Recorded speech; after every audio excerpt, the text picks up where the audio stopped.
अस्सलाम वालेकुम viewers, welcome to my channel, welcome to another video. घरेलू टोटकों का बहुत फ़ायदा होता है और बाज़-औक़ात बड़ी से बड़ी बीमारियों का इलाज भी इन टोटकों की मदद से किया जा सकता है। तो आइए आज की वीडियो में हम जानते हैं कि लहसुन का पानी पीने का ये घरेलू नुस्खा बीमारियों को कैसे दूर करता है और इस पानी को कैसे पिया जाए। लहसुन एक बेहतरीन चीज़ है। ये बहुत सी बीमारियों को दूर रखने में मदद देता है और लहसुन का पानी पीने से सेहत अच्छी रहती है। अगर हम रोज़ाना 1 गिलास लहसुन का पानी पीते हैं तो इससे हमारी सेहत को बेपनाह फ़वाइद हासिल होते हैं। लहसुन में एंटीबैक्टीरियल और एंटीवायरल ख़ुसूसियात मौजूद होती हैं। ये बहुत सी बीमारियों को दूर रखता है और लहसुन एंटीऑक्सीडेंट से भी भरपूर होता है। इसमें vitamin B1, vitamin C, vitamin B6 जैसे ग़िज़ाई अज्जा वाफ़र मिक़दार में पाए जाते हैं।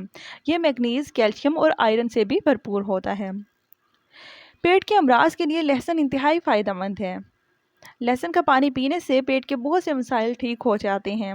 लहसुन पेट में दर्द, गैस, बदहज़मी और कब्ज़ जैसे मसाइल से निजात दिलाता है। अगर किसी का हाज़मा ख़राब हो तो इसे चाहिए कि रोज़ाना सुबह लहसुन का पानी पिए और लहसुन दिल के लिए भी फ़ायदेमंद है।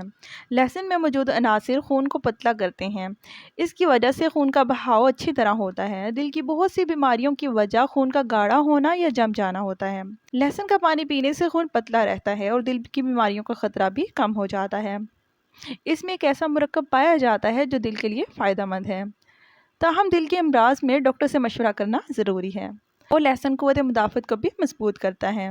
इसमें एंटीवायरल और एंटीबैक्टीरियल ख़ुसूसियात पाई जाती हैं जो बीमारियों से लड़ने में मदद करते हैं। लहसुन का पानी पीने से नज़ला और ज़ुकाम का मसला भी हल हो जाता है। तो अब बात कर लेते हैं इस पानी को कब और कैसे पीना है। 2 गिलास पानी में थोड़ा सा लहसुन डालकर अच्छी तरह उबालें। फिर इस वक्त तक उबालते रहें जब तक कि पानी आधा ना हो जाए। इस तरह लहसुन के तमाम ग़िज़ाई अज्जा पानी में जज़ब हो जाएंगे। इस पानी को आप हस्बे ज़ायक़ा काली मिर्च और काला नमक मिलाकर भी इस्तेमाल कर सकते हैं। इस ग़िज़ाइयत से भरपूर पानी को सुबह खाली पेट पीना ज़्यादा फ़ायदेमंद है। आप इसे नाश्ते के बाद या खाने के बाद भी पी सकते हैं। तो इस वीडियो को यहीं एंड करते हैं। इंशाअल्लाह नेक्स्ट वीडियो में बात होगी एक नए टॉपिक के साथ। खुश रहें, आबाद रहें। अस्सलामु अलैकुम।